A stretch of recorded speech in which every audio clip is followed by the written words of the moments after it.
And here with me, subhanallah, is none other than Sheikh Wael Ibrahim, all the way from Perth, Australia. Assalamu alaikum.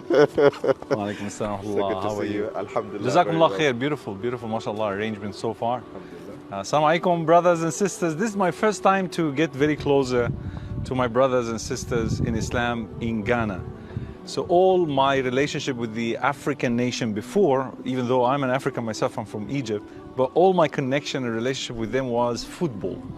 I didn't know nothing about Africa other than they are good in football. So I used to support any African team in the World Cup.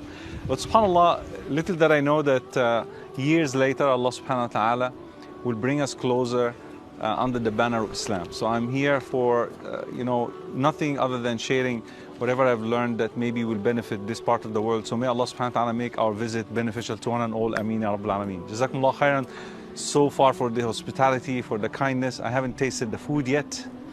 This is something to blame 1ummah for, but we'll get to it later inshallah. Jazakumullah khair.